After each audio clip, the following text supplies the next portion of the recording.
Hello, नमस्कार, राम राम, खम्मा खणी। स्वागत है आप सभी का लहर क्लासेज पर। संघर्ष सभी जारी है, सपने होंगे सच। मैं दिनेश आजना एक बार फिर से आप सभी का स्वागत करता हूं आज के इस नए सेशन में। और आज बात करेंगे बीएसटीसी 2022 के साथ साथ बीएसटीसी 2023 की।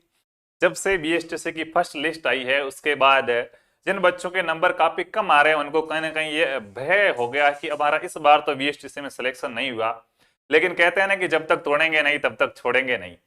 इरादे अगर दम हो, इरादों के अंदर इरादे अटल हो तो मंजिलें जरूर झुका करती है। तो बहुत से कॉल्स वगैरह प्राप्त हो रहे हैं। एक तो आपकी बीएसटीसी 2022 से संबंधित जितनी भी समस्याएं आ रही है उसके ऊपर बात करेंगे, एक एक चीज को अपन बात करेंगे। उसके अलावा बीएसटीसी 2023 है, ये अब की बार होगी या नहीं होगी, और जो L1 और L2 का जो मामला चल रहा है कोर्ट का, वो क्या कुछ फैसला वगैरह रहने वाला है उसके बारे में बात करेंगे। एक बार सभी सेशन को अच्छे प्रकार से शेयर कर दीजिए और फिर अपन क्या है वन बाय वन बात करते हैं। इतने सारे कॉल आ रहे हैं कि सोच भी नहीं सकते, इतना उठाने भी संभव नहीं है। ठीक है, 1 घंटे की क्लास लें तब तक मोबाइल अगर जाकर चेक करें तो 60 से 70 कॉल है, यानी कि 1 मिनट में एक कॉल आ रहा है। ये तो भाई है, इतना जवाब कैसे दिया जा सकता है। तो आज आपकी जो भी दूसरी समस्या है बीएसटीसी 2022 से रिलेटेड वो भी आप लिख दीजिएगा। और क्या है उसके अलावा 23 है, ये कब आएगी, क्या कुछ होगा, इसके बारे में बात करेंगे। आएगी या नहीं आएगी इसके बारे में बात करेंगे। तो 22 वाली समस्या में मुख्य रूप से देखिएगा, एक तो कॉलेज चेंज करानी है, वो आपका सबसे ज्यादा सवाल आ रहा है कि मुझे कॉलेज चेंज करानी, क्या करूं। अपवार्ड मूवमेंट है, एक शब्द में कहा जाए तो कैसे होता है अपवार्ड मूवमेंट, एक वीडियो डाला हुआ, अपवार्ड मूवमेंट कैसे करे वो देख लो।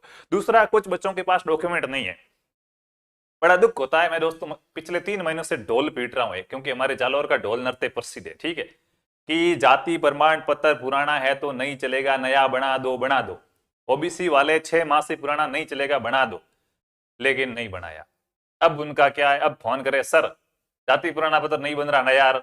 कोई कहता 3 दिन में बन जाएगा, आप ई मित्र वाले से बात करो ना। अब दोस्तों मैं ई मित्र वाले से क्या बात करूं, और क्या आपका जाति प्रमाण पत्र बन के आएगा 3 दिनों में है। पहले ये चीजें अपन को पहले करने की थी। ठीक है, इसके अलावा और भी बहुत सारी समस्याएं हैं। कुछ बच्चे ऐसे हैं कि स्कूल के अंदर हमने कॉलेज के अंदर फीस और मांग रहे हैं।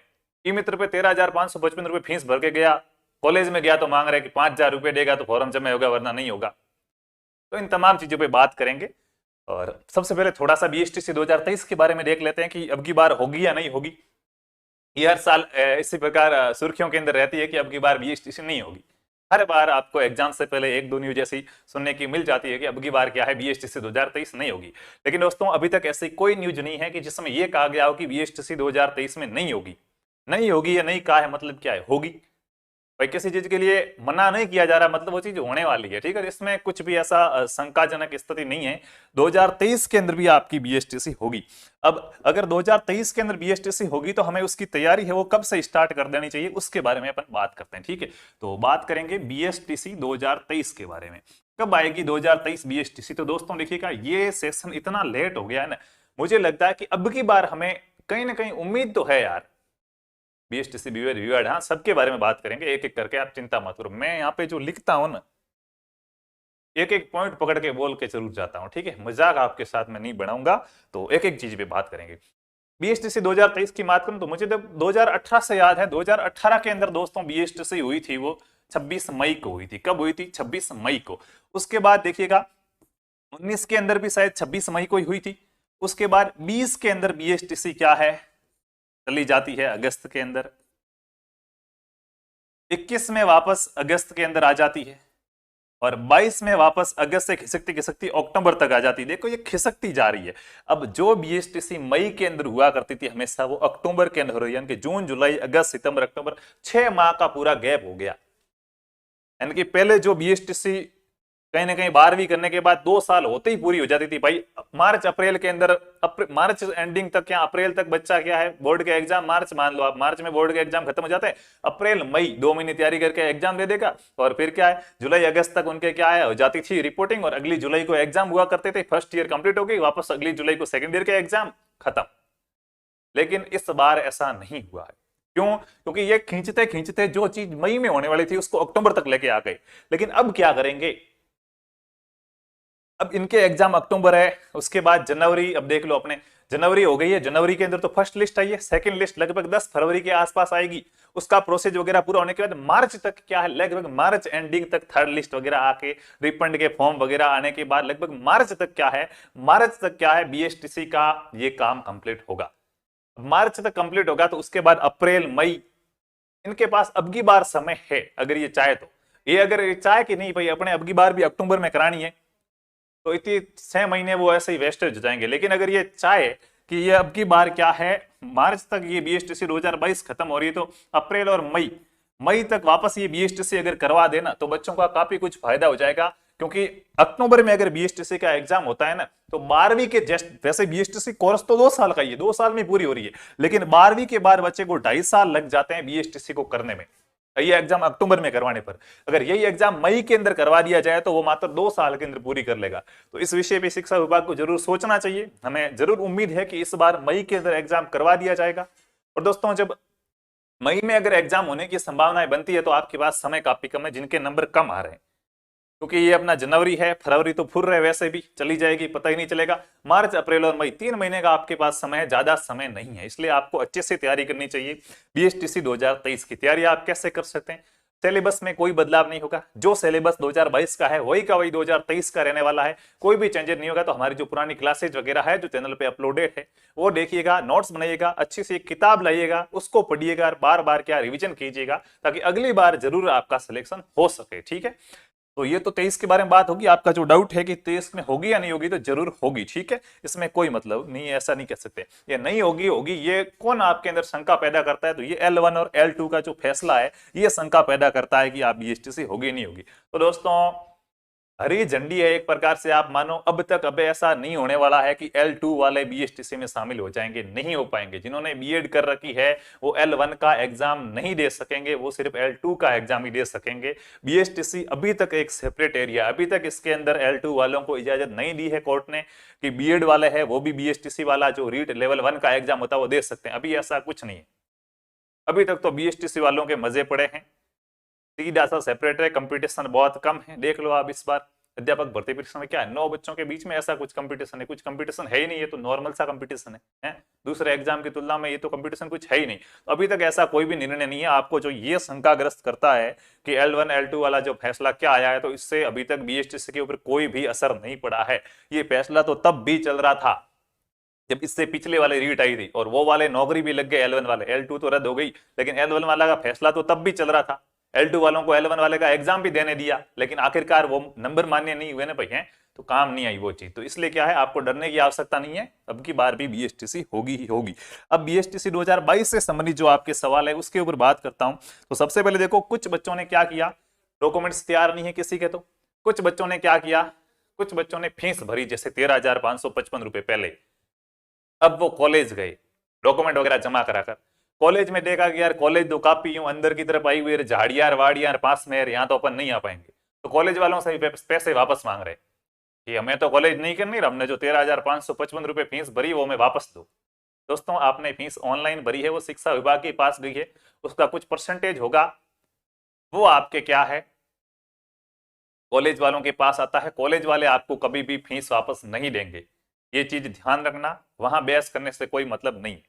दूसरी जो आपकी सबसे बड़ी समस्या है, कॉलेज के अंदर पैसे मांगे जा रहे हैं आपसे कि फॉर्म फीस जमा करानी है, आपको पैसे देने पड़ेंगे, फॉर्म जमा कराना है, ऐसा कुछ करना पड़ेगा। तो देखिएगा, जहां बात हो 500 रुपए तक की तो चलो कोई बात नहीं, फॉर्म फीस करने, फॉर्म जमा करने के 300 रुपए 500 रुपए ले लिए चलेगा।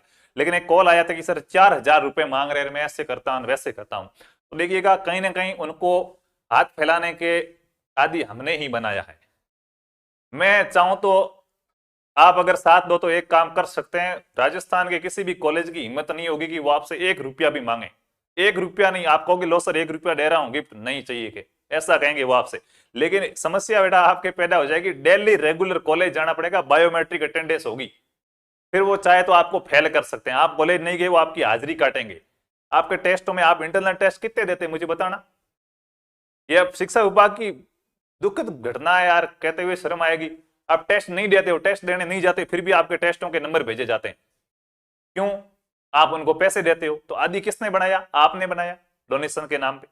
तो ये चीज तो क्या है, अपन खुद ही कर रहे हैं। ठीक है, अगर ये बंद भी हो जाए ना तो आपको ही दुख होगा, किसी और को दुख नहीं होगा। तो ये चीजें हैं जो डिस्कस करने योग्य नहीं है। आपको लगता है कि हाँ ये कॉलेज मेरे साथ ऐसा कर रही है, आपकी पर्सनल प्रॉब्लम है दोस्तों, किसी एक मंच के माध्यम से ये बात नहीं की जा सकती, ठीक है, क्योंकि ये चीज गलत है। एजुकेशन सिस्टम में पैसों से अगर कुछ काम हो रहा है तो फिर वो शिक्षा शिक्षा नहीं रहती है। तो आप चाहते हैं आप उसके खिलाफ कार्रवाई भी कर सकते हैं, शिक्षा विभाग से आप कंप्लेन कर सकते हैं, ऐसी कॉलेज जांच होती है। अगर वास्तव में उस कॉलेज में ऐसा कुछ पाया जाता है तो उस कॉलेज की मान्यता रद्द की जाती है। तो सिंपल सा है, ठीक है। तो इसमें ऐसा कुछ घबराने वाली आवश्यकता नहीं, मेरा ये हो रहा वो रहा। पैसे आप उनसे नहीं ले सकते, नहीं उनको आप फालतू के पैसे दे सकते। आप रेगुलर कॉलेज जाइएगा, आपसे कोई 1 रुपया भी नहीं लेगा। हाँ कुछ कैंप्स वगैरह हो रहे हैं तो उनकी अगर कोई फीस वगैरह है, जैसे आप सभी कॉलेज वाले मिलके कह रहे हैं कि भाई अपन टूर पे जाते हैं, जैसलमेर देख के आते हैं, तो 100 रुपये 200 रुपये आप साथ में इकट्ठे करोगे फिर जाओगे, तो वो अलग चीज होती है, ठीक है। वो कॉलेज की फीस में नहीं गिनी जाती है, उस पर आप कुछ नहीं कर सकते, ठीक है। 22,000 मांगे हैं कॉलेज नहीं आने के, तो आपने कहा क्यों कि मैं कॉलेज नहीं आऊंगा, क्यों नहीं जा रहे हो कॉलेज? जब आपको कॉलेज मिली तो जाओ वहां पे पढ़ो। ये चीज अपने ही पैदा की है, गंदगी अपन ने ही पैदा की है, ठीक है। तो इस चीज पे बात करना ही उचित नहीं है, ठीक है। उसके बाद डॉक्यूमेंट्स वाली बात रही कि डॉक्यूमेंट्स क्या है, नहीं है, फीस भर दी है, अब कॉलेज से वापस फीस लेंगे तो बाद में रिफंड का प्रोसेस होगा पूरी बीएसटीसी कंप्लीट होने के बाद। बीएसटीसी 2022 का जो प्रोसेस है ना, ये कंप्लीट होने के बाद रिफंड के फॉर्म आएंगे, तब आप रिफंड का फॉर्म भरना, वापस फीस मिल जाएगी। पहले से क्या है, कोई फीस वापस नहीं मिलेगी, ठीक है। सेकंड लिस्ट का भी कुछ कहो। सेकंड लिस्ट की अगर बात की जाए तो देखो अभी तक बीएसटीसी जो आपकी फर्स्ट लिस्ट है इसका प्रोसेस चलेगा। फर्स्ट लिस्ट में देखो 23 तारीख है, 24 जनवरी आप मानो, लगभग 24 जनवरी, क्या 24 जनवरी तक वो फर्स्ट लिस्ट का ये चलेगा। उसके बाद लगभग 1 या 2, देखो अब पहले से मैं नहीं कह रहा हूं, ये आप और गलती करोगे कि सर ने कहा था डेट बढ़ेगी, हम 24 तारीख तक क्या है नहीं गए एग्जाम में, सर आपने तो कहा था डेट बढ़ेगी फिर नहीं बढ़ी, तो ये पर्सनल एक अनुभव है, 100% ऐसा नहीं होगा, ये मैं नहीं कह सकता, ठीक है। इसलिए मैं 3 से 4 दिन का गैप छोड़ रहा हूं, ठीक है। लगभग 28 जनवरी तक मानो कुछ भी नहीं होगा। 28 जनवरी के आसपास आपके क्या होंगे, अपवर्ड मूवमेंट के फॉर्म निकलेंगे। कभी जिनको अपनी कॉलेज पसंद नहीं आई है, वो कुछ चेंजेस वगैरह करवाना चाहते हैं तो फॉर्म डालो, वो अपवर्ड मूवमेंट के फॉर्म चलेंगे। अपवर्ड मूवमेंट के फॉर्म में लगभग 7 से 8 दिन चलेगा, तो वही ये तो हो ही गया ना अपना, जनवरी तो पूरी हो गई, फरवरी के भी लगभग 7-8 तारीख हो गई फरवरी की। उसके 1-2 दिन बाद गैप लेके लगभग 10 फरवरी हो जाएगी। 10 फरवरी के आसपास क्या है, 10 फरवरी के आसपास क्या है, 10 फरवरी के आसपास आपकी सेकंड लिस्ट आएगी। इससे पहले आपको सेकंड लिस्ट का वेट नहीं करना, वापस अपवर्ड मूवमेंट का भी रिजल्ट आएगा, अपवर्ड मूवमेंट वाले भी अपनी कॉलेज में एडमिशन इधर से इधर कराएंगे, तो 10 फरवरी से पहले तो सेकंड लिस्ट आना संभव ही नहीं है, ठीक है। रही बात सेकंड लिस्ट की, कट ऑफ कितनी जाएगी, वेट कितने तक कर सकते, तो वेट तो आप चाहे तो फर्स्ट लिस्ट से आपके 10 नंबर तक कम आ रहे हैं ना, 10 नंबर तक कम आ रहे हैं तब तक तो आप वेट कर सकते हैं। इसके बाद में वेट करना थोड़ी अच्छी बात नहीं होगी, वो रिस्की हो सकता है। बाकी जो आपको कट ऑफ बताई गई है उससे 10 नंबर तक कम आ रहे हैं तब तक तो आप वेट कर सकते हैं कि हाँ हमारा शायद सिलेक्शन हो जाएगा। पढ़ाई कब स्टार्ट होगी, पढ़ाई वैसे तो फर्स्ट लिस्ट में आपका एडमिशन होती है, आपकी एडमिशन स्लिप आता है स्टार्ट है, लेकिन थोड़ा कुछ अच्छे वो सेकंड लिस्ट वाले आएंगे वगैरह, अपार्टमेंट के थोड़ा कुछ डिस्टर्बेंस होगा। लगभग 15-20 दिन के बाद पढ़ाई अच्छे तरीके से स्टार्ट हो जाती है आपका एडमिशन होने के बाद, ठीक है। कुछ कॉलेज वाले होते हैं जो कॉल करते हैं, सबसे बड़ी बात ये होगी, मैंने एक कोई बात कह दी थी, आप एक शब्द बड़ा पकड़ते हो यार। मैंने कह दिया था कि कॉलेज, कुछ बच्चे कह रहे थे कि आईडी पासवर्ड है वो गलत बता रहा है, कैसे पता करूं कॉलेज मिली या नहीं मिली है। तो मैंने कहा था देखो 2-3 ऑप्शन है, एक तो हो सकता है कि आपकी ईमेल आईडी पे मैसेज आया हो, इनबॉक्स में मैसेज आया हो, आया काफी बच्चों के आया है, ठीक है। या फिर क्या है, कॉलेज वालों ने आपको कॉल किया हो, कॉलेज वाले आपको, काफी कॉलेज वाले कॉल भी करते हैं कि देखो बेटा आपको ये कॉलेज मिली, आप आओ रिपोर्टिंग कराओ, ठीक है। तो इनसे पता चल जाएगा। अगर लॉगिन नहीं हो रहा तो बाद में जब भी लॉगिन होगा तब देख लेना।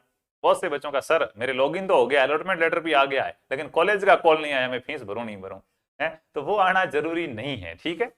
वो सिर्फ एक कुछ कॉलेज वाले होते हैं जो बताते हैं, जैसे कुछ कॉलेज वाले अभी आप जब एक बार रिपोर्टिंग करवा के घर चले जाओगे तो बाद में कॉल भी करेंगे, कॉलेज स्टार्ट हो गई आप कॉलेज आओ, नहीं तो एडमिशन काट देंगे, ठीक है। और कईयों कईयों डाक के अंदर आएंगे, घर पे डाक के लेके आएगा क्लॉथ, आपके बेटे कुछ डाक में पेज आया, देखोगे तो आएगा आपका एडमिशन काट दिया गया है, इतने दिन में नहीं आओगे तो वापस क्या है टीसी दे दी जाएगी, ये कर दिया जाएगा, वो चीज होगी। कुछ कॉलेज वाले होते हैं कुछ नहीं बोलते, सीधा एग्जाम में जाओगे तब कहेंगे कौन है तू, देखा ही नहीं हमने तो कॉलेज में बाहर, ये अपन वंचित हुए, ठीक है। तो वो आपकी जिम्मेदारी है कि मुझे कॉलेज जाना है, कॉलेज वाले फोन करे जाए ये जरूरी नहीं है, ठीक है। तो काफी कुछ बातें हुई है, वही के वही कमेंट आ रहे हैं। बाकी कट ऑफ वाला देख लो, 10-10 नंबर आप नीचे खिसका दो, क्योंकि 3-3 वाला अगर हुआ है, ठीक है, क्योंकि ये कंफर्मली नहीं है, 3-3 वाला है तो देखो 3 प्रश्नों पे नीचे खिसकेगी कट ऑफ, तो भी 9 नंबर का गैप हो रहा है सीधा, तो 9-10 नंबर खिसक रही है तो आराम से सिलेक्शन हो जाएगा, ठीक है।